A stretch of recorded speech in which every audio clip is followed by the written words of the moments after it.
បាទសួស្តីបងប្អូនអរគ្នាថ្ងៃនេះយើងចូលមេរៀនថ្មីតាក់ទងជាមួយនឹងការពិន័យនៅក្នុងសត្វទាំង12អញ្ចឹងដូចខ្ញុំដាក់ចំណងជើងអញ្ចឹងអំពើល្អនិងការតបស្នងអញ្ចឹងយើងមើលបាទនៅក្នុងនោះខ្ញុំដាក់ទាំងអស់មាន5ចំណុចទី1អ្វីទៅជាអំពើល្អបាទទី2ខ្ញុំនឹងប្រាប់ពីសត្វទាំង12ក្នុងនោះមានពិន័យអ្វីខ្លះហើយយើងរៀនមើលតារាងហើយពិន័យប្រភេទសត្វមួយវាមានអត្ថន័យខុសៗគ្នាអញ្ចឹងណាបងប្អូនហើយនឹងចុងក្រោយយើងធ្វើវិនិច្ឆ័យថាពិន័យនឹងល្អឬមិនល្អអូខេអញ្ចឹងអ្វីទៅជាអំពើល្អអញ្ចឹងបងប្អូននៅក្នុងសង្គមបើអំពើល្អវាមាន3ប្រភេទធំបាទអញ្ចឹងប្រភេទទី1អំពើល្អប្រភេទទី1តាក់ទងជាមួយនឹងអំពើតាក់ទងជាមួយនឹងការងារបាទនៅក្នុងការងារអំពើល្អទី2តាក់ទងជាមួយនឹងមនោសញ្ចេតនាបាទអំពើល្អទី3តាក់ទងជាមួយនឹងអឺ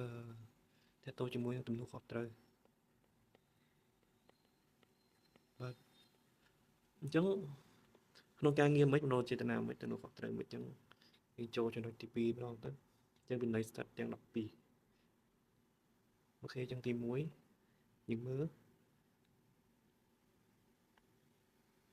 វិន័យស្ថិតទាំង12ទី1យើងចាប់ផ្ដើមពីប្រភេទសត្វលូតលាស់អញ្ចឹងក្នុងនោះមានខាលអឺបាទខាលម៉ាសាញ់ហើយនឹងវោកបាទអញ្ចឹងសត្វលូតលាស់មានទាំងអស់4មានខាលម៉ាសាញ់វោកហើយនឹងកុលប៉ុន្តែនៅក្នុងពិន័យយើងដកកុលចេញពិន័យបែបការងារបាទអញ្ចឹង3ហ្នឹងបូកបញ្ចូលគ្នាបង្កើតបានជាពិន័យបែបការងារអូខេទី2តាក់ទងជាមួយនឹងការពិន័យប្រភេទអឺប្រភេទសត្វថេធាតុថេអញ្ចឹងមានជូតជាមួយនឹងថោះបាទអញ្ចឹងនឹងគេហៅថាពិន័យបែបមនោចេតនាបាទទី3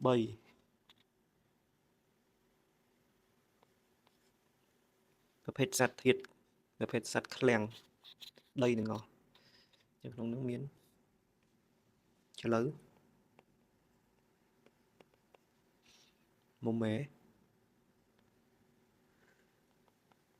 ហើយនឹងចអញ្ចឹង3ហ្នឹងបង្កើតបានពិន័យបែបពិន័យបែបគេហៅថាពិន័យបែបទំនួលខុសត្រូវ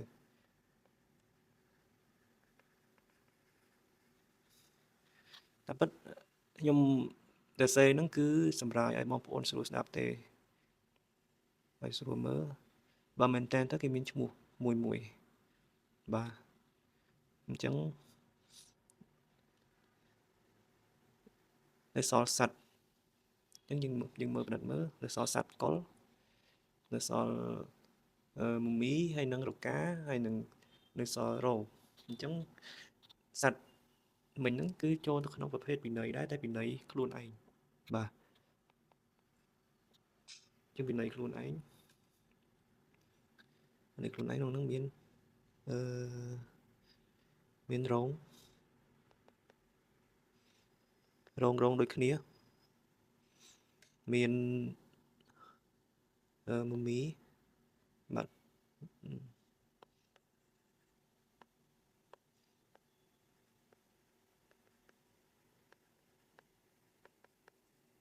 រងដូចគ្នាមានមមី មានដូចគ្នាមានរកាដូចគ្នាហើយនឹងរងមីរកាកុល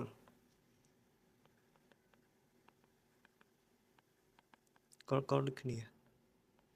អូខេអញ្ចឹងធម្មតាយើងមើលតារាង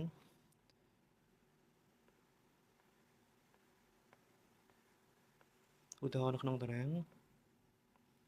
ឥឡូវខ្ញុំយកបណ្ណៃបែបការងារទាំងនោះមានម្សាញ់មានខាល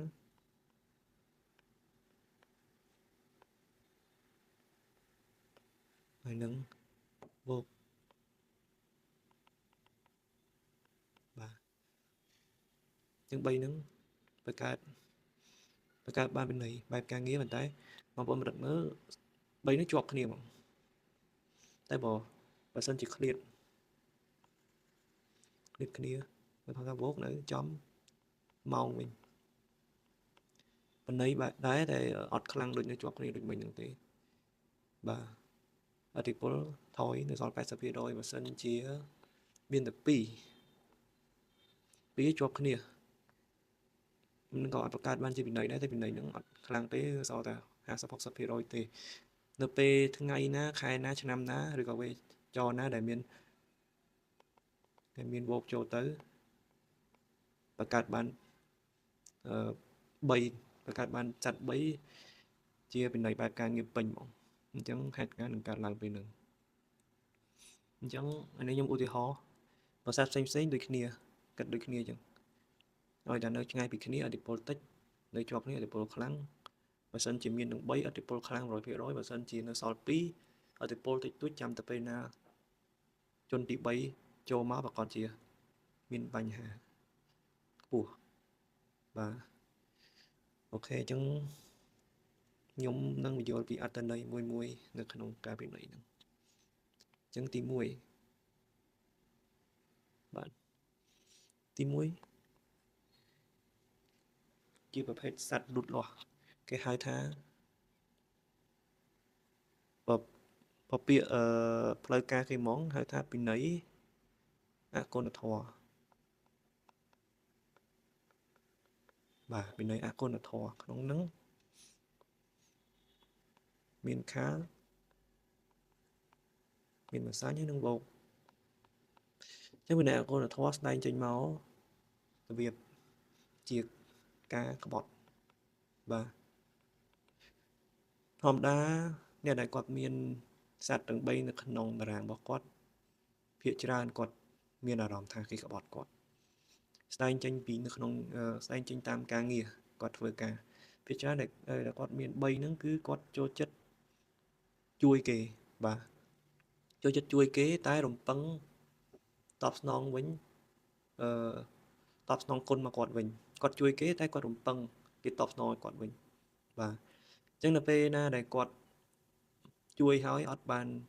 ដូចបំណងគាត់ដែលទទួលបានគុណមកវិញទេគាត់ចាប់ផ្ដើមមានអារម្មណ៍ថាគេក្បត់គាត់បាទ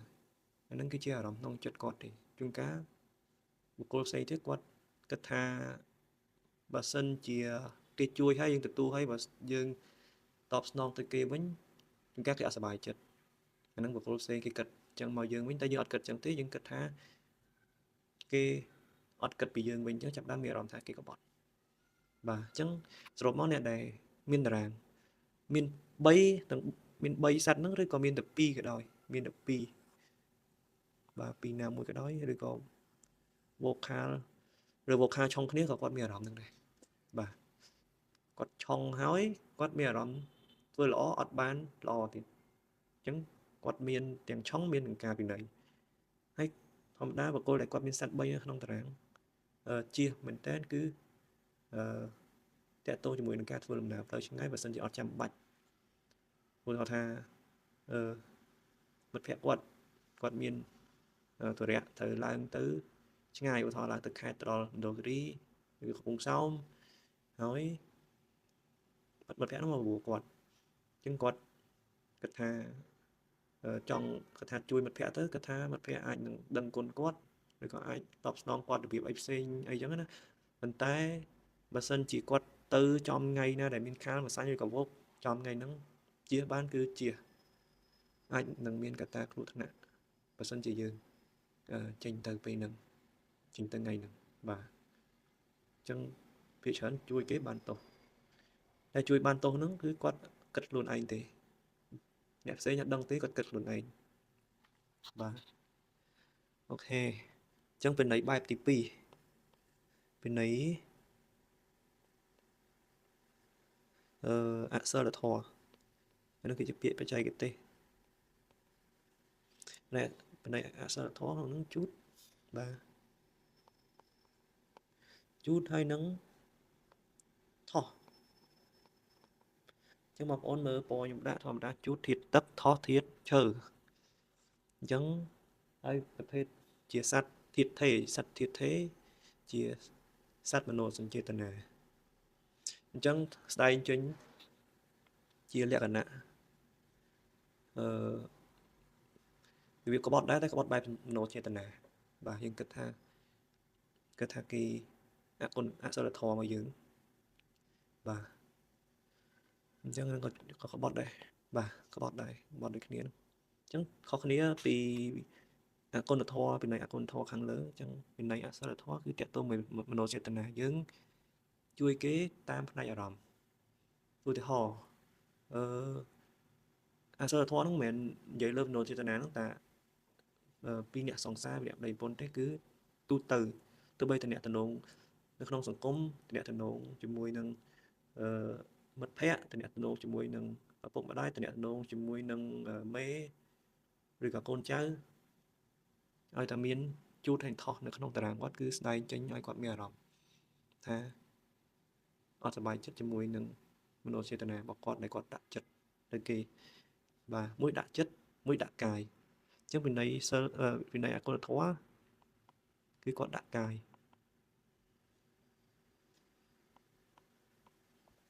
វិន័យអគុណធម៌គឺគាត់ដាក់កាយវិន័យអសរធម៌គឺគាត់ដាក់ចិត្តបាទគឺគាត់ដាក់ចិត្តឲ្យឧទាហរណ៍ថាគាត់ខំស្រឡាញ់នារីនឹងខំស្រឡាញ់បុរសនឹងគឺអស់ពីចិត្តខំធ្វើតាមអ្វីដែលបុរសនឹងប្រាប់ធ្វើតាមទាំងអស់ប៉ុន្តែចុងក្រោយបុរសនឹងអត់បានកែដើម្បីយើងទេយើងខំកែដើម្បីគេអត់កែដើម្បីយើងចាប់ផ្ដើមមានអារម្មណ៍អន់ចិត្តអាហ្នឹងគឺវិន័យបែបផ្លូវចិត្តអក្សរធម៌យើងលះបង់ទៅគេអស់ហើយប៉ុន្តែគេមិនបានគិតថាគេមិនបានលះបង់ឲ្យយើងតែតាមពិតជួនកាលគាត់បានកែឲ្យយើងខ្លះដែរប៉ុន្តែយើងមានអារម្មណ៍ថាអត់ទាន់បានដល់ចំណុចដែលយើងចង់បានអញ្ចឹងយើងចាប់ផ្ដើមមានអារម្មណ៍ថាគេអត់បានធ្វើអីល្អសម្រាប់តែយើងធ្វើទៅគាត់វិញទេបាទអញ្ចឹងធម្មតាបើសិនគាត់មានជួរេថននៅក្នុងហ្នឹងគឺគាត់មានតម្រូវការខ្ពស់ទៅលើដៃគូរបស់គាត់បាទទៅលើដៃគូរបស់គាត់ទៅលើមិត្តភក្តិគាត់ទៅលើមេគាត់ឬក៏គាត់ជាមេគាត់អន់ចិត្តជាមួយកូនចៅគាត់វិញគាត់ខំលើកទឹកចិត្តគាត់ខំទៅជួយនេះជួយនោះទំនុកបង្រងប៉ុន្តែកូនចៅហ្នឹងទៅត្រូវជាមួយនឹងមេផ្សេងវិញឬក៏ទៅរកការងារថ្មីគិតថាកូនចៅហ្នឹងក្បត់នឹងចិត្តគាត់បាទហ្នឹងគឺពិន័យបែបអក្សរធម៌តាមផ្លូវចិត្តអូខេអញ្ចឹងយើងចូលទី3ពិន័យគេហៅថាពិន័យបែបធ្វើបាបស្ដែងចេញពីសត្វធាតុឃ្លាំងសត្វឃ្លាំង3ចឹងក្នុងហ្នឹងមានឆ្លូវមានម៉ូម៉ែហើយនឹងចអញ្ចឹងពិន័យនេះគឺពិន័យដូចខ្ញុំបាននិយាយខាងលើអញ្ចឹងគឺតកតមួយទំនួលខុសត្រូវអញ្ចឹងបងប្អូនណាដែលគាត់មានតារាងដែលមានសត្វធាតុសត្វឃ្លាំង2ឬក៏3ឬក៏4បាទគាត់នឹងមានអារម្មណ៍បែបហ្នឹងគឺគាត់មានទំនួលខុសត្រូវខ្ពស់សម្រាប់ខ្លួនគាត់ទៅលើគ្រួសារទៅលើមិត្តភ័ក្តិឬទៅលើបញ្ហាអ្វីមួយគឺគាត់ ចូលចិត្តយករឿងហ្នឹងមកដាក់ខ្លួនរហូតឧទាហរណ៍អឺគាត់គ្រប់ការងារទាំងអស់គាត់ទទួលទាំងអស់គាត់អត់ចោលទេការងារអ្វីនៅក្នុងគ្រួសារគាត់ធ្វើទាំងអស់ទំនួលខុសត្រូវគាត់គិតថាគាត់ត្រូវតែធ្វើទំនួលខុសត្រូវគាត់ខ្ពស់អញ្ចឹងចាប់ផ្ដើមធ្វើឲ្យគាត់មានអារម្មណ៍ថាហត់បាទប៉ុន្តែហត់ក៏នៅតែធ្វើរហូតរវល់គឺជាមនុស្សរវល់រហូតអញ្ចឹងបងប្អូនមើលធាតុដីពូនយូរទៅជាភ្នំអញ្ចឹងគាត់គិតក្នុងចិត្តថាការងារគាត់កោដូចភ្នំអញ្ចឹងគាត់គិតថាការងារគាត់ធ្វើអត់ដែរហើយទេគាត់ធ្វើរហូតការងារតូចក្តីក៏គាត់អត់ដាក់ចោលដែរគាត់គឺយកមកដាក់ខ្លួនរហូតអ្នកដែលគាត់មានធាតុឃ្លាំងគាត់មានសត្វឃ្លាំងនៅក្នុងតារាងគាត់ច្រើនអញ្ចឹងគាត់ចាប់ដើមធ្វើបាបខ្លួនឯងហើយតែពេលចំណុចមួយគឺគាត់ធ្វើបាបខ្លួនឯងហត់លើកម្លាំងខូចសុខភាពបាទដោយសារគាត់គិតថាគាត់គឺជាបង្គោលនៅក្នុងគ្រួសារគាត់ត្រូវតែទទួលខុសត្រូវធំសម្រាប់គ្រួសារគាត់អត់អាចដាក់ចោះបានទេរឿងអីក៏គាត់ដាក់ចោះអត់បានតែគាត់ធ្វើអត់ដែរហើយទេធ្វើអត់ចប់ទេការងារគាត់បាទចាប់ពី1ចូល1ជួនកាលការងារចាស់អត់ទាន់ចប់ផងធ្វើការងារថ្មីទៀតមានការងារធ្វើរហូតហើយគាត់ឲ្យតែមានសត្វធាតុឃ្លាំងនៅក្នុងហ្នឹងច្រើនគាត់ចិត្តតែមានអារម្មណ៍ថាគេប្រើគាត់រហូតបាទតែតាមពិតបញ្ហាលើខ្លួនគាត់ទេមិនមែនគេប្រើគាត់ទេបញ្ហាលើខ្លួនគាត់ទេគាត់ធ្វើការរហូតដល់គាត់ទទួលគ្រប់ការងារទាំងអស់នៅពេលដែលគាត់ទទួលគ្រប់ការងារទាំងអស់អ្នកជុំវិញគាត់ចាប់ផ្ដើមគិតថាគាត់ជាអ្នកអាសាដាក់ការងារគាត់ធ្វើរហូតអញ្ចឹងតាមហេតុដំបូងមិនជួនកាលមិនដោយសារគេទេដោយសារខ្លួនគាត់ទេគាត់ទទួលវារហូតដល់សិនជាគាត់ចេះបដិសេធក៏គាត់មិនហត់ដែរបាទតែទោះបីជាយ៉ាងណាក៏ពិបាកនឹងធ្វើចិត្តដែរនោះត្រាតែចំឆ្នាំណាឬក៏វេចោណា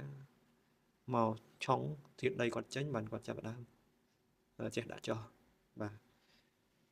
អញ្ចឹងភាគច្រើនដីត្រូវការធាតុឈើបាទធាតុឈើចូលមកប្រកាសជាធ្វើឲ្យដីធូ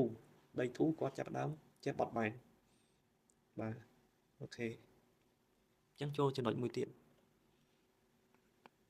ពីនៃខ្លួនឯងចាំបងប្អូនចាប់អារម្មណ៍ពីនៃខ្លួនឯងនៅសល់សត្វអឺសត្វលូតលាស់នៅសល់កលមួយបាទអញ្ចឹងកលបូកជាមួយកល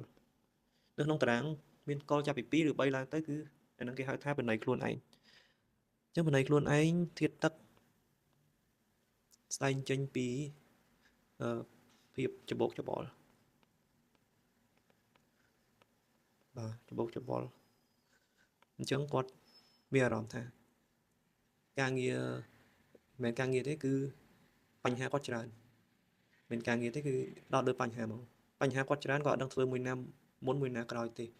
គាត់ច្របាច់ការងារចូលគ្នាធ្វើច្បោកច្បល់ធ្វើឲ្យគាត់កិច្ចវេះរហូតបាទគាត់កិច្ចវេះអត់ចង់ប្រឈមមុខបាទអញ្ចឹងគាត់ធ្វើការងារធំអត់បានទេព្រោះការងារគាត់កុំបែរការងារតូចបញ្ហាតូចគាត់យកមកដាក់ចូលគ្នាអស់អាហ្នឹងគឺជាវិន័យបែបទៀតដឹកកលជាងជប់មួយទៀតវិន័យ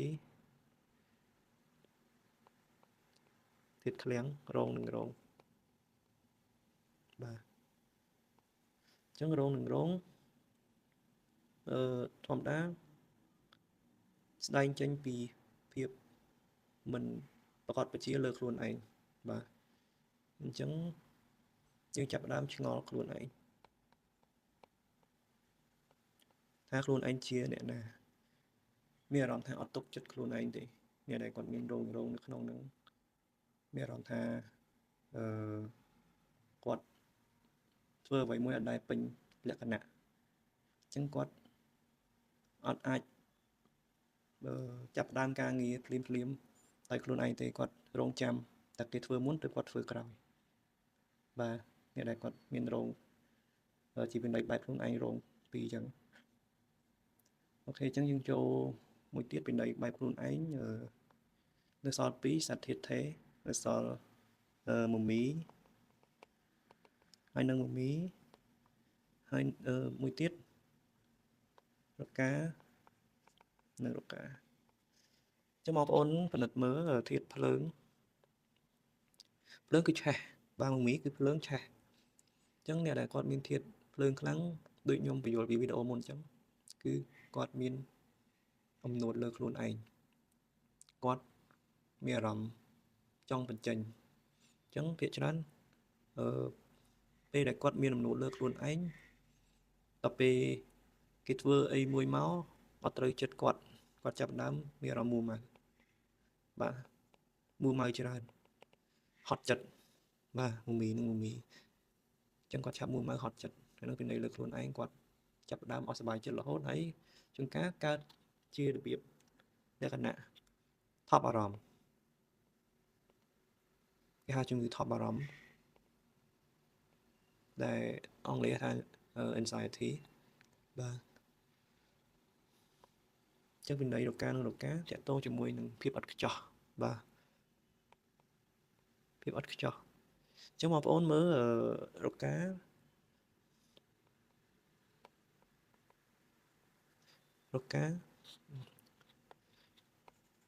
cái gì thiết mía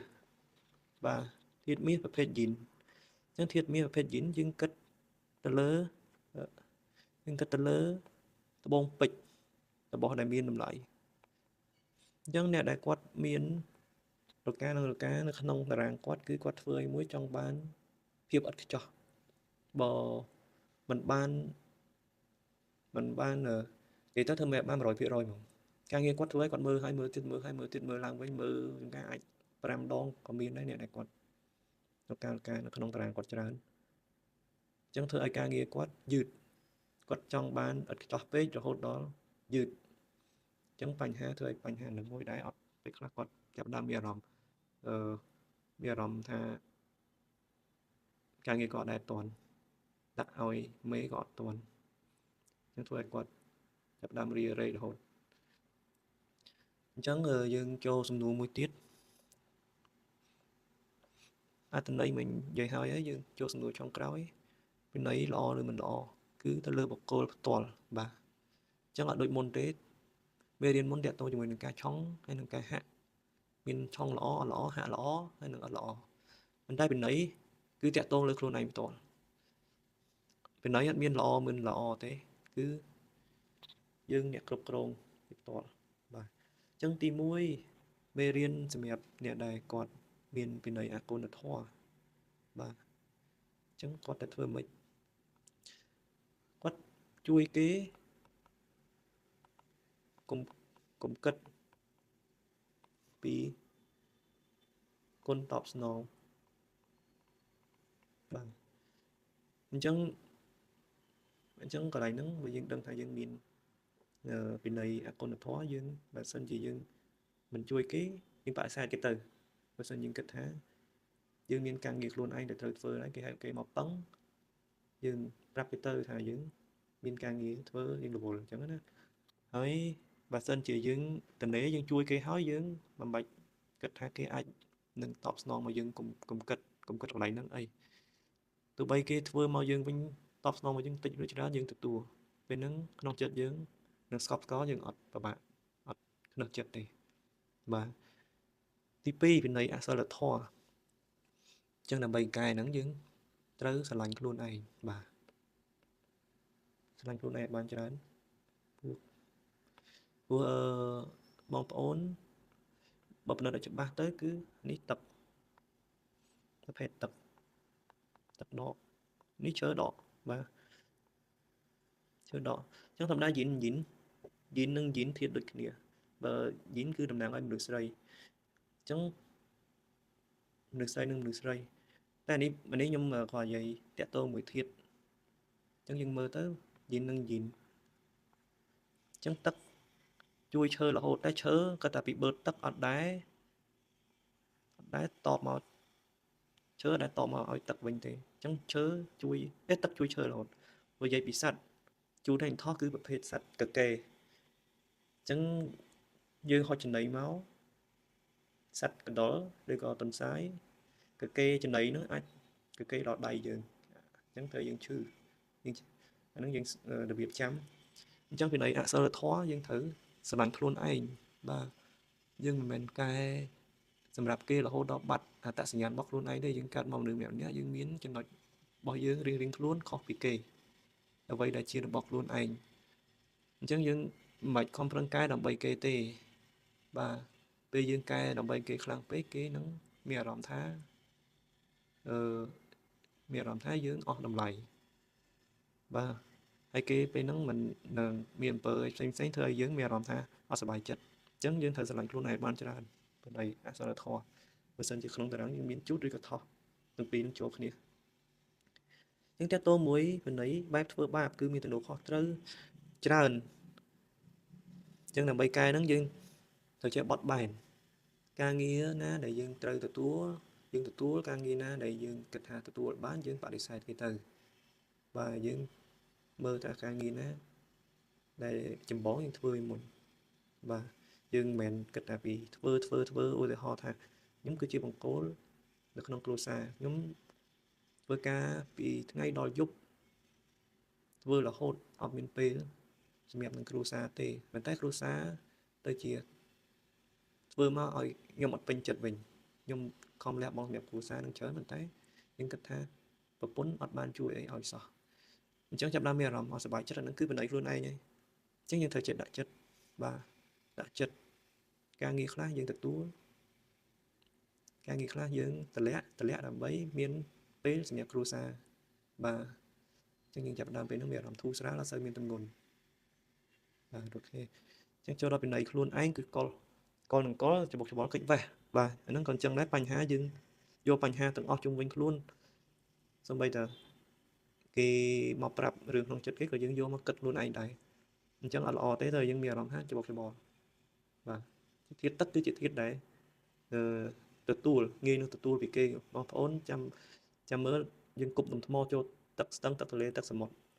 គប់ចូលគឺចូលហ្មង